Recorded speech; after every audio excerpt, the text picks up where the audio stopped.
माधव।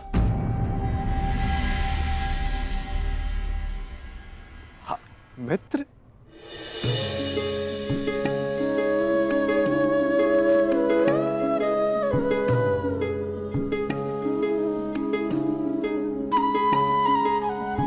मुझे बहुत प्रसन्नता हुई तुम्हें फिर से देखकर। कहाँ थे तुम? मेरे स्वागत के लिए नहीं आए? क्योंकि मुझे नहीं लगता कि यहाँ आपको स्वागत देने के लिए बुलाया गया है। मैं तुम्हारा तात्पर्य समझा नहीं मित्र। आप सब जानते हैं फिर भी अनजान बन रहे हैं। आप गांधार नरेश को मुझसे अधिक समझते हैं। ये स्वागत प्रारंभ है, इसके बाद अपमान होगा और हो सकता है कि कोई जाल भी रचा हो। यदि जाल होगा तो मुझे पूर्ण विश्वास है कि मेरा धनुर्धारी मित्र उस जाल को अपने बाणों से काट देगा।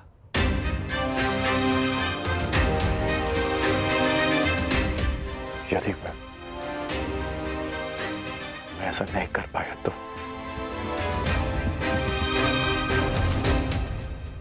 तो मैं स्वयं उसका त्राण करूंगा मित्र। हाँ, अब हम सबसे भिन्न हैं,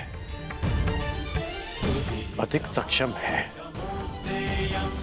अधिक शक्तिशाली हैं, किंतु अब आप भी तो मानव का ही रूप है ना, और मानव सब कुछ नहीं जानता। अन्यथा आज आप दुर्योधन की सभा में नहीं आते।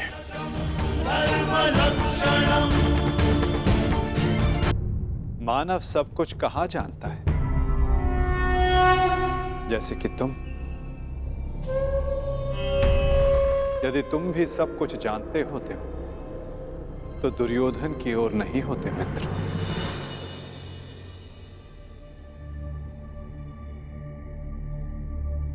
वासुदेव, बात को समझने का प्रयास कीजिए। मैं भावी संकट की बात कर रहा हूं।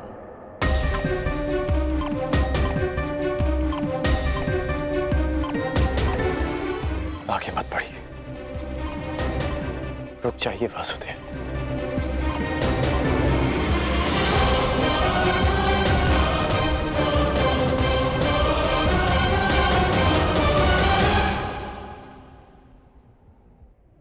मित्र, तुम चिंता ना करो।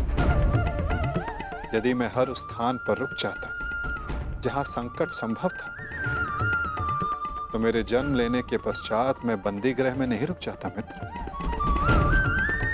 मामा कंस के बुलाने पर मथुरा नहीं जाता। मामाओं से निपटने का मेरा बड़ा अनुभव रहा है मित्र।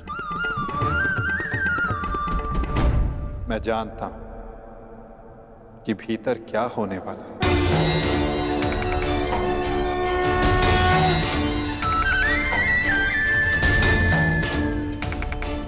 फिर भी आप जा रहे हैं?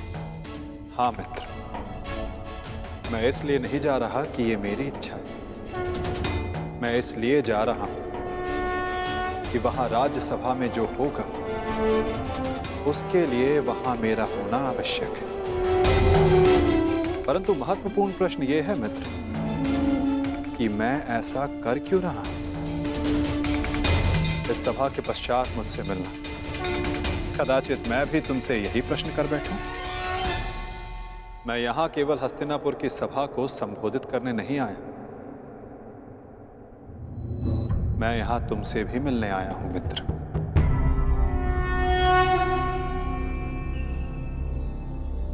तुम सदा मुझसे यही प्रश्न करते आए हो कि मैं इस पक्ष में क्यों?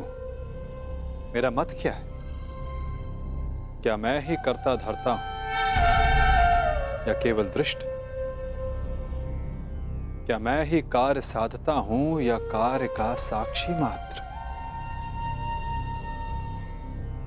मेरे साथ आओ मित्र, तुम्हें इन सब प्रश्नों का उत्तर मिल जाएगा।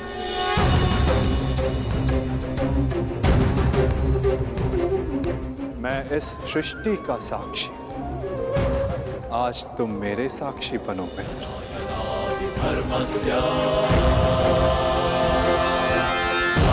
भवति भारत धर्मस्य तदात्मानं सृजाम्यहम् परित्राणाय साधूनां विनाशाय च दुष्कृताम्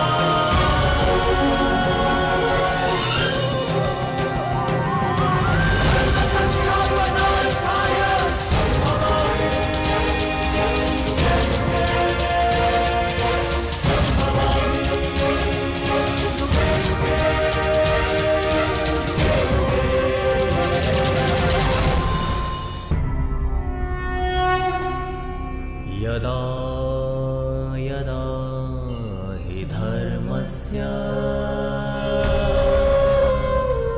ग्लानिर्भवति भारत अभ्युत्थानम् अधर्मस्य तदात्मानं सृजाम्यहम्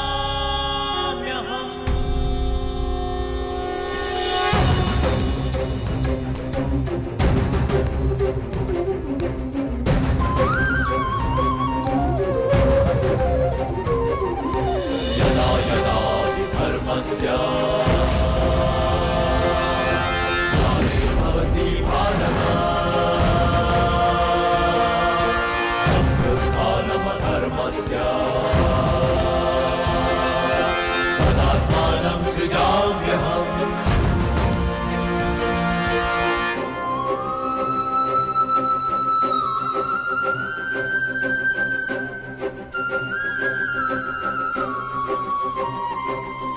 परित्राणाय साधूनां विनाशाय च दुष्कृताम्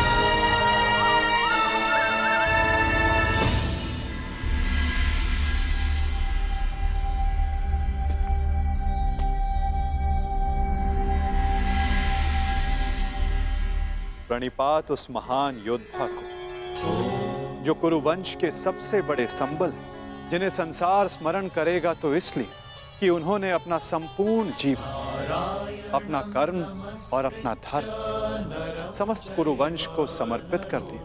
जो कुरुकुल का, कुरुवंश का मार्गदर्शन करते, उनको मार्ग दिखाते।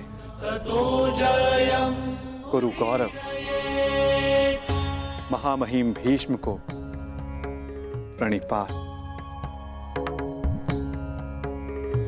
नारायणं नमस्कृत्य नरं प्रणिपात उस महान राजा को जो कुरुकुल का सर्वे सर्वा है, जो राष्ट्र का निर्माता है, उस महाराज धृतराष्ट्र को, इस शांति दूत कृष्ण का प्रणिपात। स्वस्ति।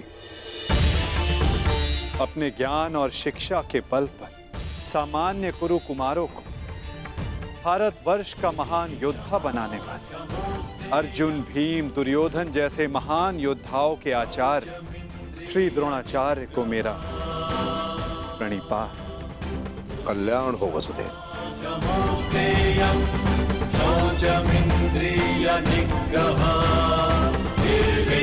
प्रणिपात उस महान हस्ती को जो अपने लक्ष्य संधान में प्रवीण है, जिन्होंने अपनी बहन के पुत्रों के लिए अपना राज्य त्याग किया, जो अपनी तीव्र बुद्धि और नीति से कुरु कुमारों का मार्गदर्शन करते हैं, उस गांधार नरेश को प्रणिपात।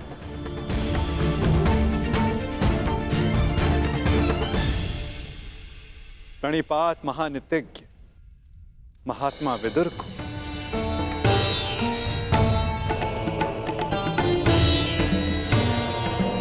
प्रणिपात उन समस्त जनों को जो सभा में उपस्थित हैं, जो शांति के समर्थक हैं। प्रणिपात का अर्थ है अपना शीश झुकाना। हम सब अपनी संतानों को उन सब के समक्ष शीश झुकाना सिखाते हैं जिन्होंने अपने जीवन में महान कार्य किए, परंतु मैं आप सबके समक्ष प्रणिपात इसलिए नहीं कर रहा कि आप सब ने महान कार्य किए।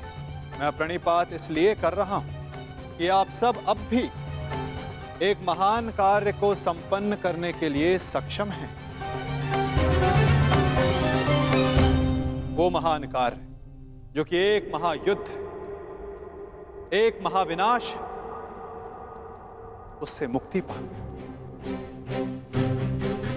जिसके पश्चात एक महान शांति की स्थापना होगी, धर्म का उदय होगा। मुझे विश्वास है कि आप सभी कल आने वाले महाभारत के महाविनाश को देख सकते हैं, और यदि आप सब चाहें तो आर्यव्रत को इस विनाश से बचा भी सकते हैं। मुझे अधिक प्रसन्नता होगी कि आप सबके सहयोग से भारतवर्ष में होने वाले इस महाभारत से सबको बचा सकूं और मेरे यहाँ उपस्थित होने का लक्ष्य पूर्ण कर सकूं। मुझे पूर्ण विश्वास है कि आप सब में से कोई भी ये युद्ध नहीं चाहेगा।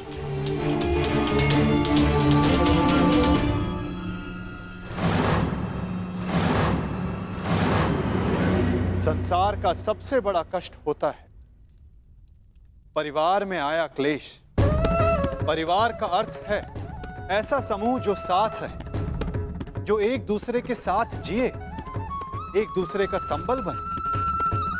यदि एक वृक्ष दूसरे वृक्ष की शाखाएं काटने लगे तो वृक्ष का अस्तित्व समाप्त हो जाता है। महाराज धृतराष्ट्र, जब परिवार साथ रहता है तभी उन्नति होती है।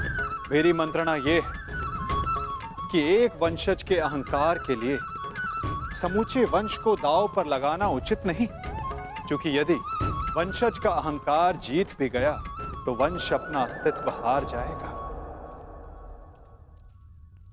इसलिए मैं वासुदेव कृष्ण पांडवों की ओर से शांति दूत बनकर आया, शांति प्रस्ताव लाया। ये युद्ध केवल भाइयों के मध्य का संघर्ष नहीं होगा, बल्कि इस युद्ध में संपूर्ण भारतवर्ष भाग लेगा।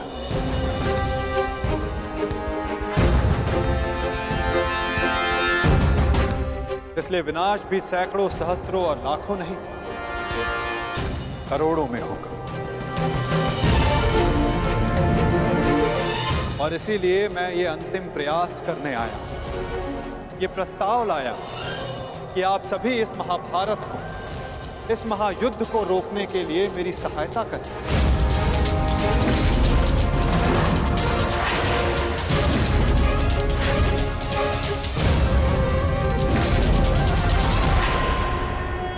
अंतिम प्रयास करने आया कि आप सभी इस महाभारत को, इस महायुद्ध को रोकने के लिए मेरी सहायता करें।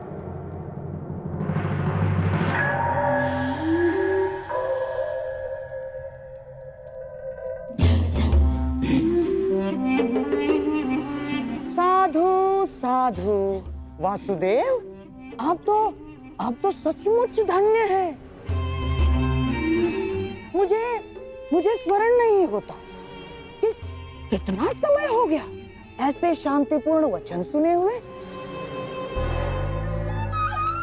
मुझे तो ऐसा प्रतीत होता है वासुदेव कि आपके मुख से शब्द नहीं, फूल झड़ रहे हैं, फूल।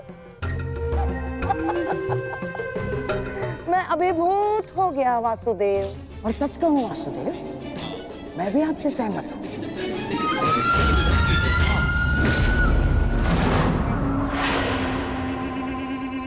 मैं भी नहीं चाहता कि ये युद्ध हो ना। मामाश्री, ये क्या कह रहे हैं आप? हाँ दुर्योधन, वासुदेव बिल्कुल उचित कह रहे हैं। हमें इस युद्ध को रोकने का पूरा प्रयास करना चाहिए, समझ गए? हाँ हाँ, वासुदेव, सबसे श्रेष्ठ युद्ध वो है जो कभी हो ही नहीं, और युद्ध की परिस्थिति उत्पन्न न होने देने का एक ही उपाय है कि एक पक्ष दूसरे पक्ष पर आक्रमण ना करे। चलिए ठीक है, हम पांडवों पर आक्रमण नहीं करेंगे, परंतु वासुदेव, द्वारकाधीश, क्या आप यह आश्वासन दे सकते हैं कि पांडव भी हम पर कभी भी आक्रमण नहीं करेंगे? हाँ, कभी भी। गांधार नरेश, आप आक्रमण के संदर्भ में बात कर रहे हैं और मैं यहां युद्ध की आवश्यकता को ही समाप्त करने के विषय में बोल रहा हूं। अच्छा ऐसा है। यदि ऐसा है वासुदेव, तो हम आपका प्रस्ताव सुनना चाहेंगे। हाँ, आप शांति दूत हैं तो संदेश तो लाए होंगे, और हाँ, ऊपर से आप शांति प्रस्तापित करना चाहते हैं। तो वासुदेव, शांति प्रस्तापित करने के लिए जिस समाधान की आवश्यकता होती है वो समाधान भी लाए होंगे आप, है ना? बताइए क्या है इसका समाधान? प्रत्येक युद्ध की नींव में अन्याय छिपा होता है गांधार राज, और अन्याय का केवल एक ही समाधान है, और वो समाधान है न्याय।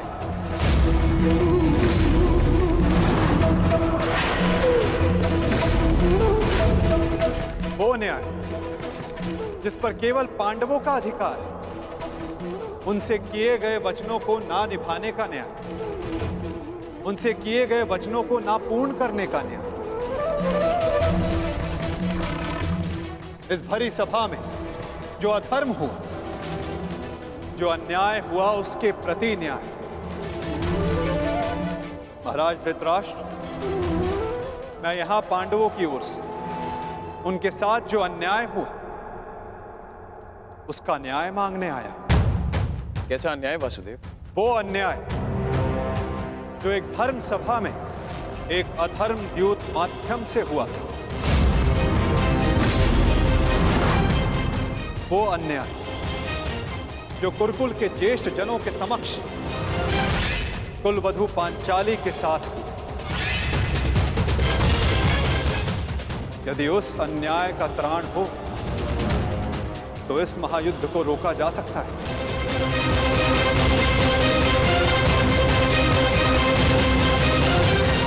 कुरुकुल श्रेष्ठ महाराज धृतराष्ट्र, महामहिम भीष्म, मैं पांडवों की ओर से उस अन्याय के लिए न्याय मांगने आया हूं। स्मरण रहे महाराज, यदि आपने पांडवों को न्याय नहीं दिया, या तो उसे वो पुण्य से अर्जित कर लेंगे या फिर उसे छीन लेंगे।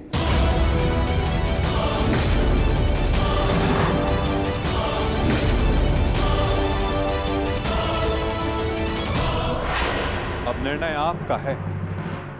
वासुदेव, आप यहाँ शांति प्रस्ताव लेकर आए हैं या हमें धमकाने आए हैं? वो उस द्यूत में जो कुछ भी हुआ सबकी उपस्थिति में हुआ, युधिष्ठिर की इच्छा से हुआ। अरे वो हार गया, अपना राज्य हार गया, वो उसका प्रारब्ध था। छलबद्ध अन्याय को प्रारब्ध नहीं कहा जा सकता युवराज। जिस प्रकार मंदिर में किया गया पाप पुण्य नहीं बन जाता, उसी प्रकार धर्मवीरों की उपस्थिति में सभा में किया गया धर्म धर्म नहीं बन जाता। धर्म कौन सा धर्म? कौन सा धर्म?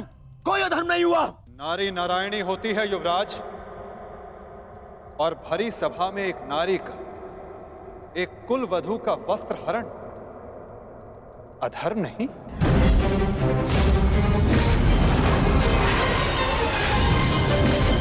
यदि तुम्हें विश्वास नहीं तो अपने ज्येष्ठों की झुकी दृष्टि से पूछो दुर्योधन।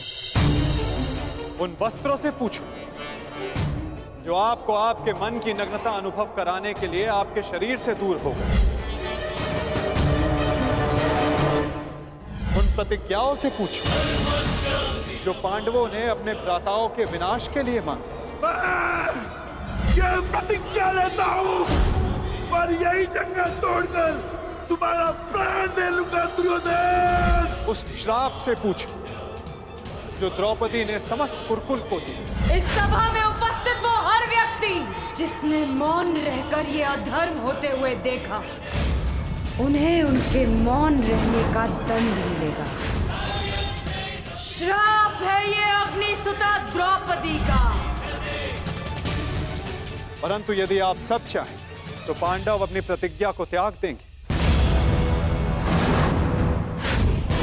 द्रौपदी अपना श्राप वापस ले लेंगे। बस आप सबको अपनी भूल का अनुभव करके पांडवों को केवल अपनी भूल का अनुभव करके पांडवों को केवल उनका अधिकार देना। ये कैसा न्याय है वासुदेव? संधि और शांति वार्ता में बराबर की बात होती है। एक ओर से बंधन और शर्तें नहीं लादी जाती। न्याय की मांग ना बंधन है ना शर्त है महाराज, केवल एक निवेदन है। यदि ऐसा है तो मेरा निर्णय यह है कि दुर्योधन, मौन रहो। निर्णय लेना महाराज के हाथ में है, तुम्हारे नहीं। तुम शांत रहो। राजा होने के नाते मेरा कर्तव्य है कि मैं सबकी बातें सुनूं ताछरी, अपने मंत्रणाकारों का सम्मान करूं। दुर्योधन युवराज है, हस्तिनापुर का भवी महाराज है, इसलिए इस संदर्भ में मैं अपने पुत्र और हस्तिनापुर के युवराज दुर्योधन को अपना निर्णय प्रस्तुत करने की अनुमति देता हूं।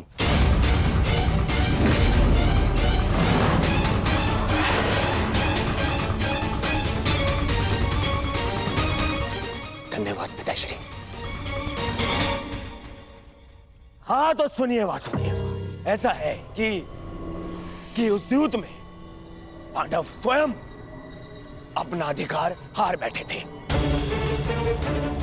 अब ना तो वो किसी भी राज्य का उनको अधिकार है और ना ही राजा होने का।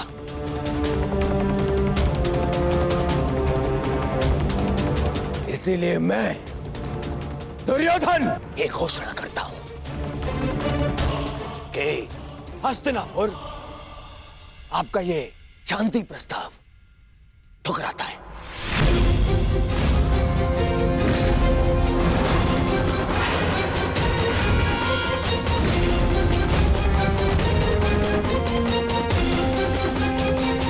दुर्योधन, क्या तुम्हें इस बात का अनुमान भी है कि शांति प्रस्ताव ठुकराने का अर्थ है युद्ध को निमंत्रण? अपने निर्णय पर पुनः विचार कर लो। बात बात पर विचार करना बंद कीजिए पितामह। बात बात पर विचार कायर करते हैं।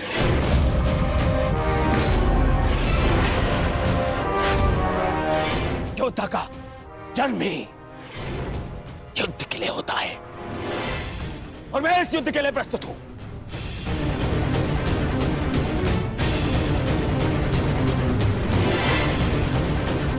मेरी दृष्टि में उन पांडवों को कुछ भी देने का प्रश्न ही नहीं उठता। बस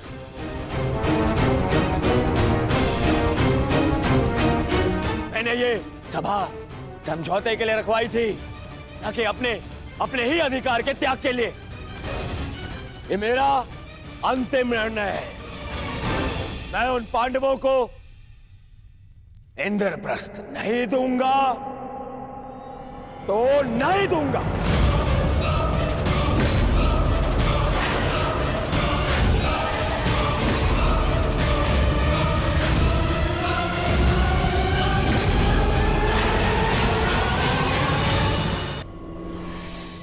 इंद्रप्रस्थ नहीं दूंगा तो नहीं दूंगा।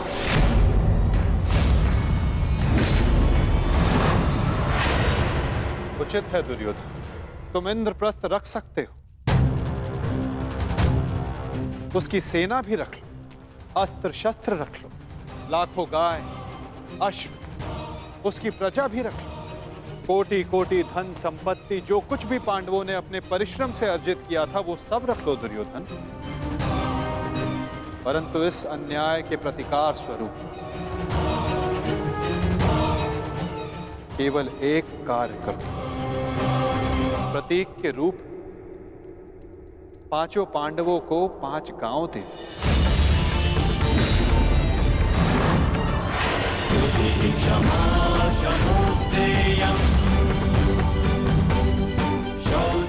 इतना तो दे ही सकते हो दुर्योधन।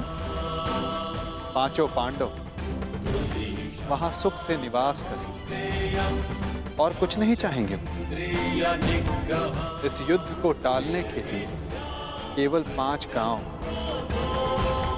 देना स्वीकार है तुम्हें?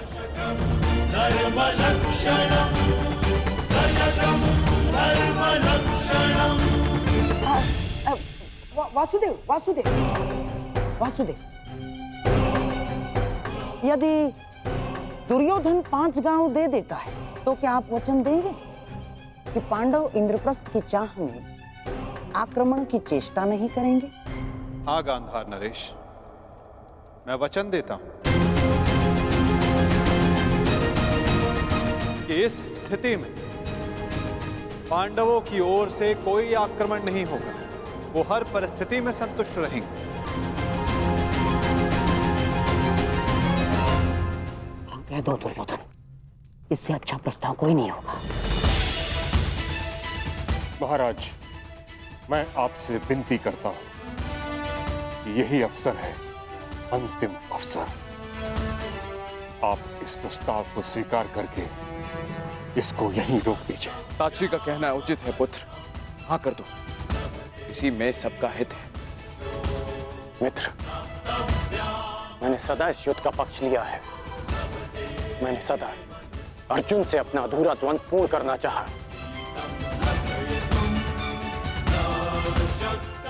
मैं अपना अधूरा द्वंद्व कभी और पूर्ण कर लूंगा।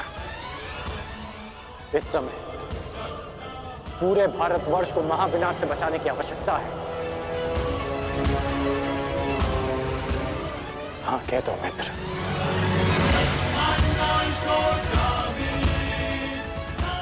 तुमने तो एक अनजान का मान रखने के लिए उसे अंगराज बना दिया, तो लाखों के प्राणों को बचाने के लिए 5 गांव दे दो मित्र। देख रहे हैं वासुदेव, मेरे मित्र अंगराज मेरे साथ है।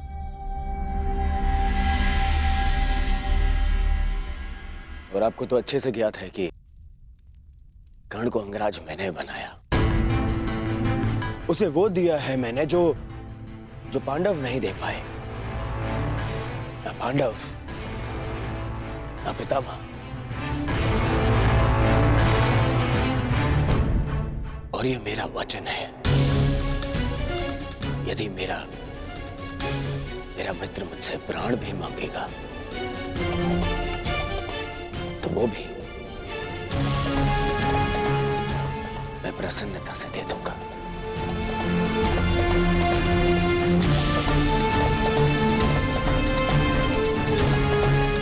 परंतु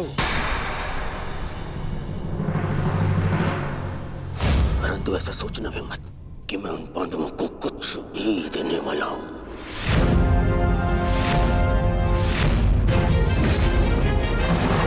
पता है, बचपन से मुझे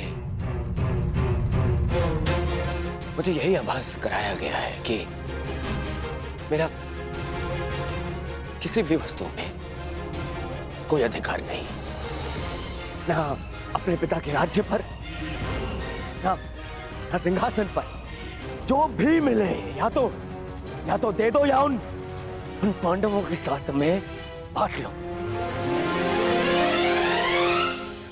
और तुम अधिकार की बात करते हो वासुदेव। तो बताओ मुझे, मेरा अधिकार उन पांडवों ने मुझे कब दिया? कब? गुरु का प्रेम, महामहिम का वात्सल्य किसी को मिला तो वो उन पांडवों को, मुझे नहीं। मेरे पिता के राजा होने पर, युवराज पद पर किसी का अधिकार था तो वो मेरा था, परंतु मुझे नहीं मिला। वो मिला उस युधिष्ठिर को। दुर्योधन की बात तर्कसम्मत है वासुदेव। युवराज राजा का पुत्र ही बनता है और यही नीति है। आप तो कभी वास्तविक राजा थे ही नहीं महाराज। आप तो आज भी हस्तिनापुर के केवल कार्यकारी नरेश। आपका राज्य अभिषेक भी नहीं हुआ। और रही बात नीति की, तो कुल वधू का वस्त्र हरण, उसका अपमान कहां की नीति है? पांडवों का पक्ष लेना बंद करो ग्वाले। मैंने उस द्रौपदी को धर्म पूर्वक द्यूत में जीतकर उसे अपनी दासी बनाया। उसका वस्त्र हरण करना मेरा अधिकार था, क्योंकि जो दासी अपने स्वामी की आज्ञा का पालन ना करे वो दंड की अधिकारिणी होती है। नारी केवल सम्मान की अधिकारिणी है दुर्योधन।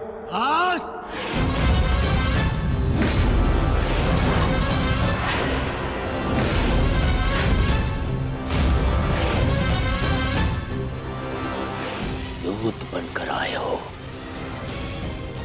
अपना संदेश दे चुके हो। अब मेरा निर्णय सुनो। मैं उन पांडवों को 5 गांव तो क्या, एक सुई की नोक बराबर धरा भी नहीं दूंगा।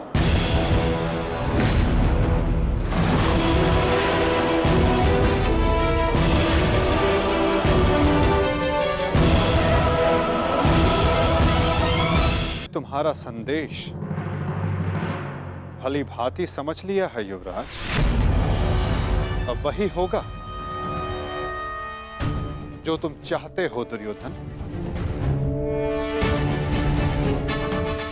अब महाविनाश होगा, महायुद्ध होगा, महाभारत होगा।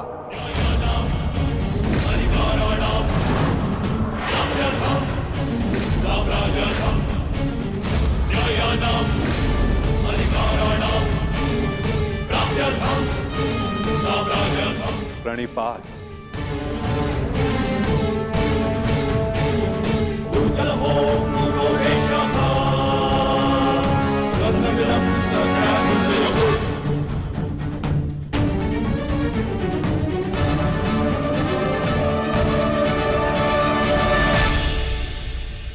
रुकिए केशव।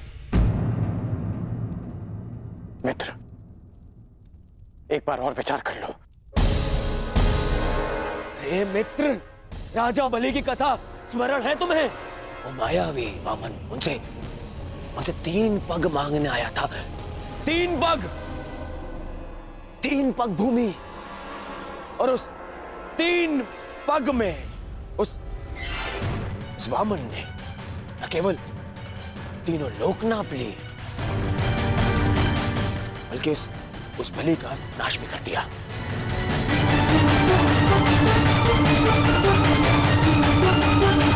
अरे इस छलिया को 5 गांव दे दूंगा तो यह हस्तिनापुर का अस्तित्व ही मिटा देगा।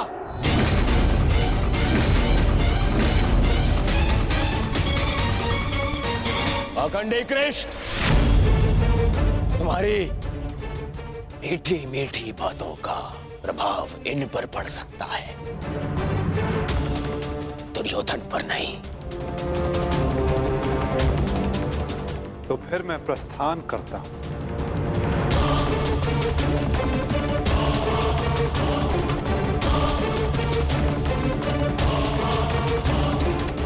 रुको दूत।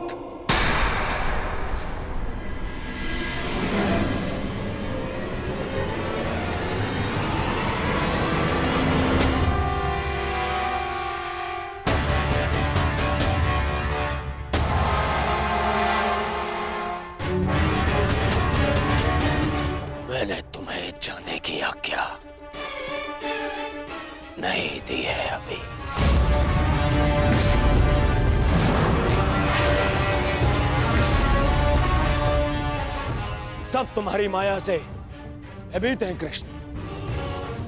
आज मैं अपनी प्रजा और अपनी सेना के मन से तेरा भय मिटा दूंगा कृष्ण।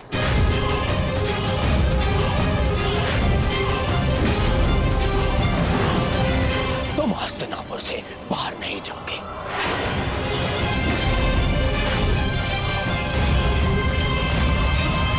मैं धृतराष्ट्र पुत्र दुर्योधन तुम्हें अभी और इसी क्षण बंदी बनाता हूं वासुदेव।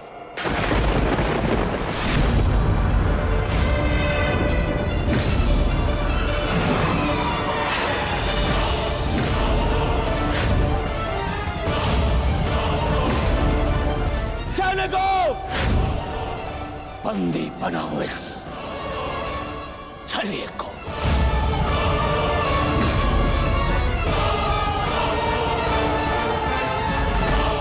अपने पुत्र को सीमा में रहने का अर्थ सिखाइए महाराज। ये अनर्थ करने जा रहा है। महामहिम बिल्कुल ठीक कह रहे हैं महाराज। वासुदेव कृष्ण केवल हस्तिनापुर के संबंधी नहीं, इस समय वे एक शांति दूत हैं।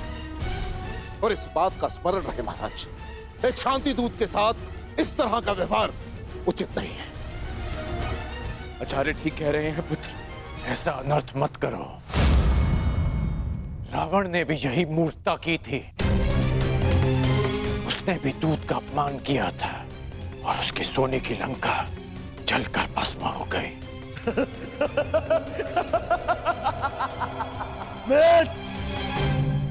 रावण मूर्ख था जो सामान्य रस्सी से हनुमान को बांधने चला था, परंतु मैंने इस विशेष दूत के लिए एक विशेष धातु की श्रृंखला बनवाई है।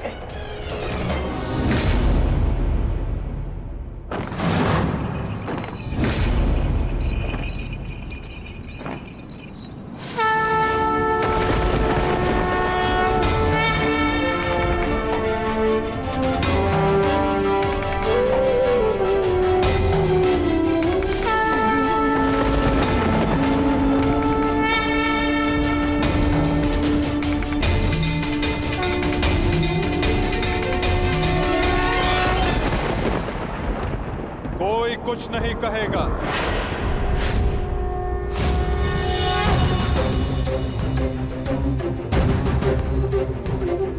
मेरा आप सबसे निवेदन है कि मेरे और दुर्योधन के मध्य में ना आए और साक्षी बने इस क्षण के। इसे भान नहीं कि ये क्या कर रहा है, जिसके जन्म के पश्चात जिसे बंदी गृह की बेड़ियां ना बांध सके, सैनिकों का पहरा ना रोक पाए, आज तुम उसे बांधने चले हो दुर्योधन। सामर्थ्य है तुम में तो बढ़ो आगे, हो सके तो साधो मुझे दुर्योधन। अपने इन श्रृंखलाओं में बांधने का प्रयास करो।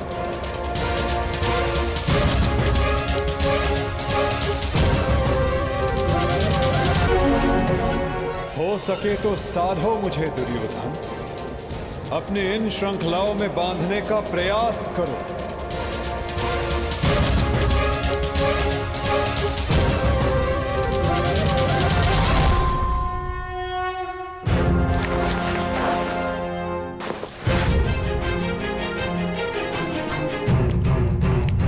उठाओ उस तेरे को।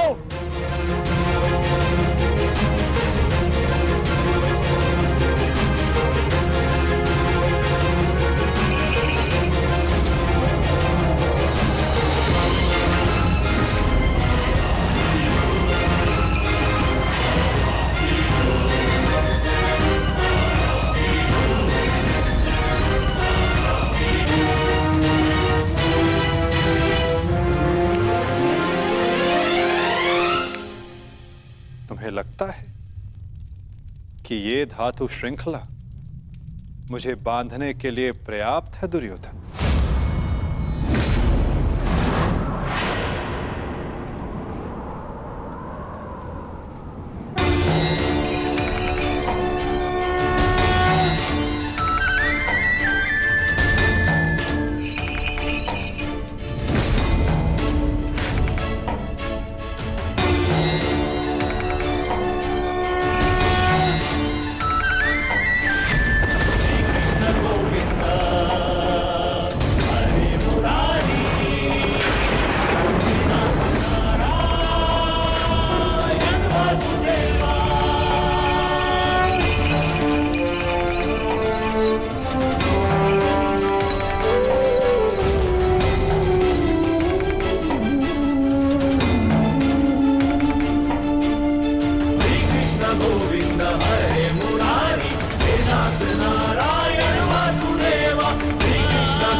जब तक अनंत आकाश को बांधने में सक्षम श्रृंखला तुम्हारे पास ना हो, तब तक ऐसी मूर्खता पुनः करने का प्रयत्न मत करना दुर्योधन। ये छल, ये माया, यही है ना तुम्हारे अस्त्र छलिए। परंतु मुझे तुमसे या तुम्हारे इस माया से डर नहीं लगता। हर लूंगा मैं तुम्हारे और उन पांडवों के प्राण।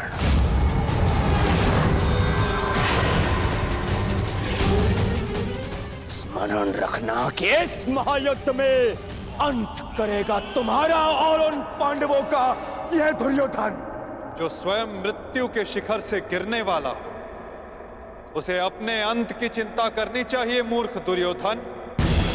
जिस सत्य को, जिस भविष्य को मैं टालना चाहता था, उसे आज तुमने स्वयं आमंत्रण दे दिया। और सत्य ये कि इस महायुद्ध के अंत में तुम्हारे पापों और तुम्हारे पाप में भागीदार रहे प्रत्येक का अंत होगा। ये युद्ध अंत होगा।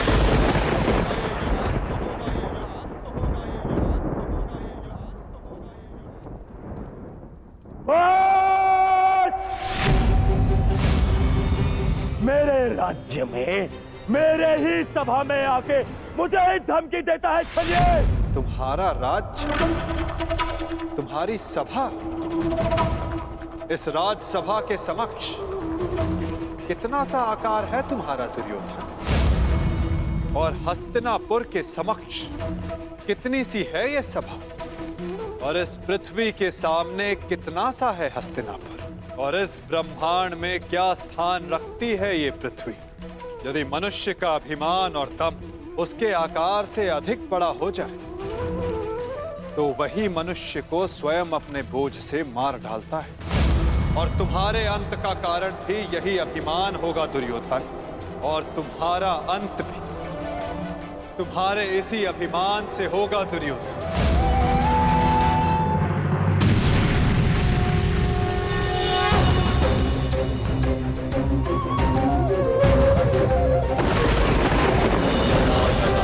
धर्मस्य ग्लानिर्भवति भारत,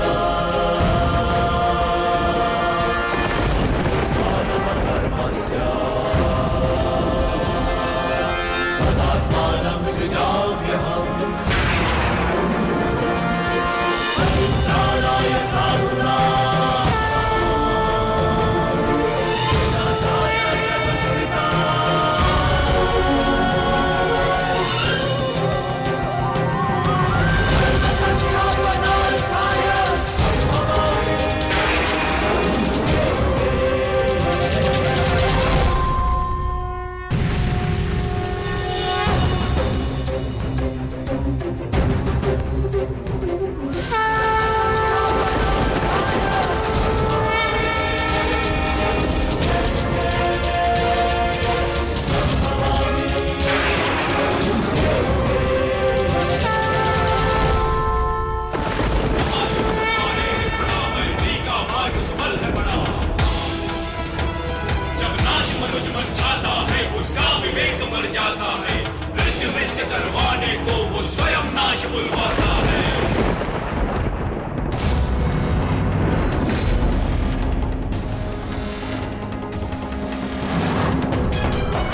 रमा, मेरे होने वाले मामा श्री, क्या हो रहा है? मैं कहाँ हूँ? मित्र,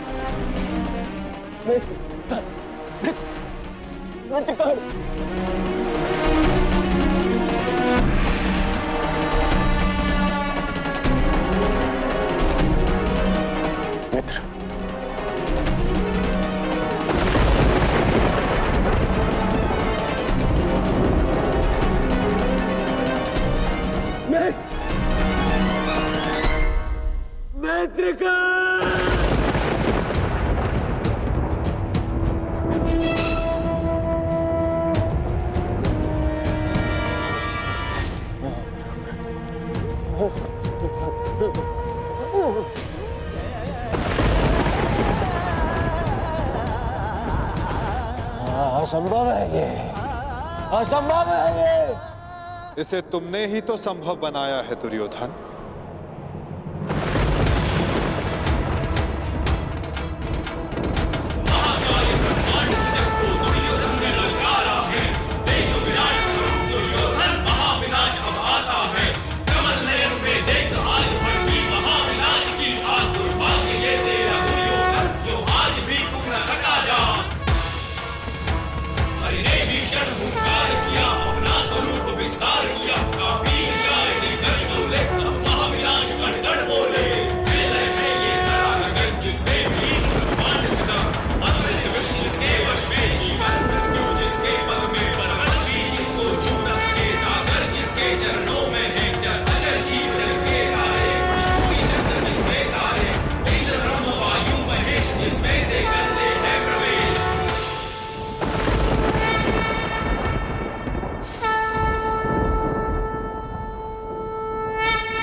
इस युद्ध के जन्मदाता तुम ही हो। ध्यान से देखो इसे, ये कुरुक्षेत्र है। ये तुम्हारे अहंकार का परिणाम है दुर्योधन। तुम्हारे छल का निष्कर्ष है ये तुम्हारे मद का, तुम्हारे कर्मों का फल है दुर्योधन। ये उस पाप का परिणाम है दुर्योधन जो भरी सभा में याज्ञसेनी के साथ हुआ। ये उस श्राप का परिणाम है जो पांचाली के धधकते हृदय से निकला। देखो मूर्ख, मृत्यु तुम्हें पराजित कर चुकी है और तुम विजय का स्वप्न देख रहे हो।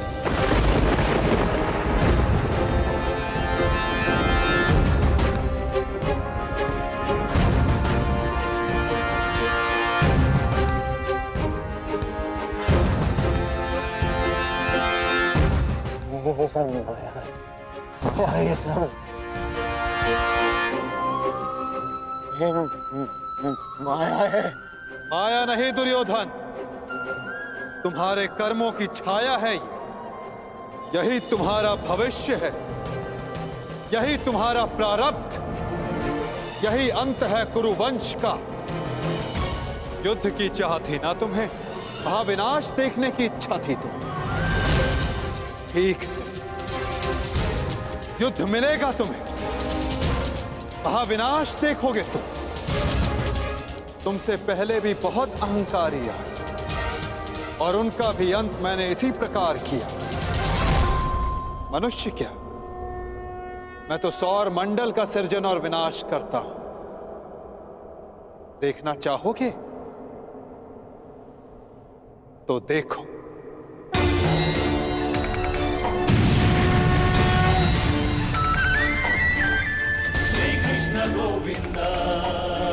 उधर देखो दुर्योधन।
ये क्या हो रहा है? नहीं, ये सब मिथ्या है। ये मिथ्या है। ये मिथ्या तुम्हारा अहंकार है दुर्योधन। मिथ्या ये सभा है।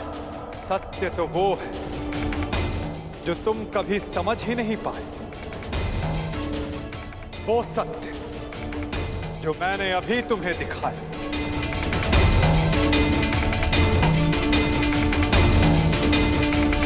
सत्य केवल मैं हूं दुर्योधन, शेष सब मिथ्या। ये सब माया है। तुम साधारण मनुष्य हो और कुछ नहीं हो। आश्चर्य है, परंतु इसमें तुम्हारा क्या दोष? जब मनुष्य में अहंकार, तो वो सत्य केवल आकार से पहचानता है। तो आकार देखो दुर्योधन।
मैंने शांति दी दुर्योधन, और तुमने स्वीकार नहीं की। मैंने मैत्री दी, परंतु अपने अहंकार के आगे तुम्हें मैत्री का मूल्य समझ नहीं आया।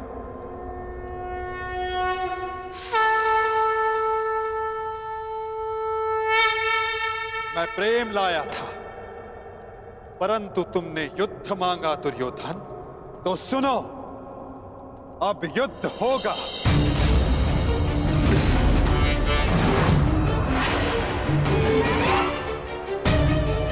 मैं जीवन का संदेश लाया था, तुमने मृत्यु का विकल्प चुना।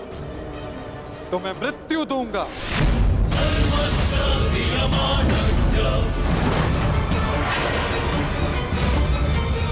तुम्हें अनुमान नहीं दुर्योधन कि यह युद्ध कितना भयंकर होगा। महासंहार होगा। पापियों के प्रत्येक भागीदार का अंत होगा ये महाभारत।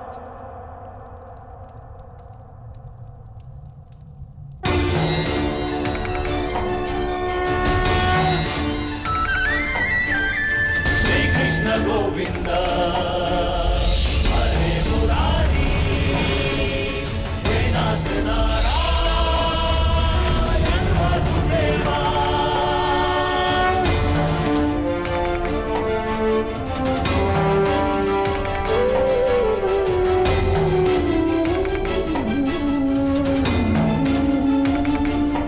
अश्वत्थामा। हे नाथ नारायण वासुदेवा, श्री कृष्ण गोविंद हरे मुरारी, हे नाथ नारायण वासुदेवा, श्री कृष्ण गोविंद हरे मुरारी। बाण संधान करो पार्थ, मुक्त करो राधे को। हरे मुरारी, हे नाथ नारायण वासुदेवा, श्री कृष्ण गोविंद हरे मुरारी, हे नाथ नारायण वासुदेवा। सभा में इतनी शांति क्यों है? कोई बताएगा मुझे, आखिर हो क्या रहा है? सत्य देखने के लिए तन के दृष्टि की नहीं, मन के दृष्टि की आवश्यकता होती है धृतराष्ट्र। नियति ने तुम्हें दृष्टि नहीं, परंतु आज इस क्षण के लिए मैं तुम्हें दृष्टि देता हूं। कदाचित तन की दृष्टि से देखकर तुम मन की दृष्टि का सत्य समझ पाओ धृतराष्ट्र।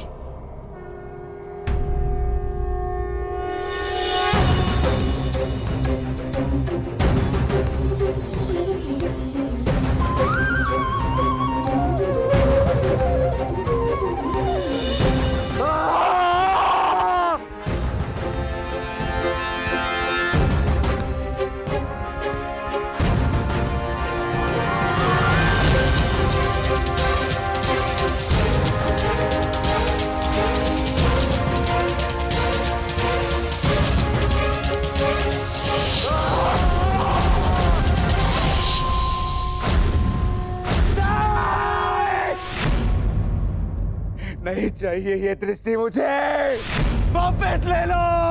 ये क्या अनर्थ दिखा दिया मुझे। वासुदेव, ले लो, वापस ले लो।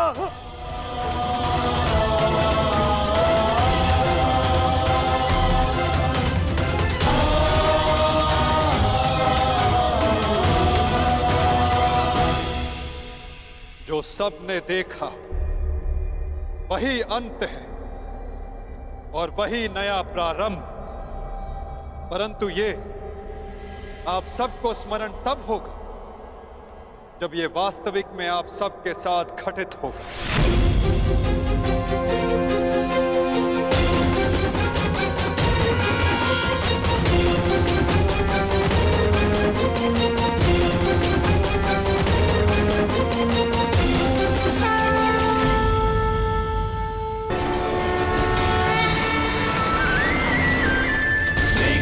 गोविंद हरे मुरारी, हे नाथ नारायण वासुदेवा। श्री कृष्ण गोविंद हरे मुरारी, हे नाथ नारायण वासुदेवा। मैं वासुदेव इस महायुद्ध, इस महाभारत की घोषणा करता हूं।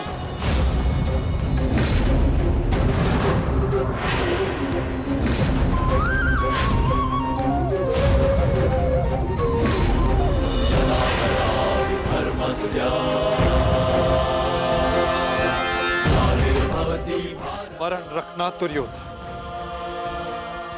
तुम्हारे इस अभिमान के साथ साथ तुम भी इस धरा पर ऐसे गिरोगे कि कभी उठ नहीं पाओगे। इस महा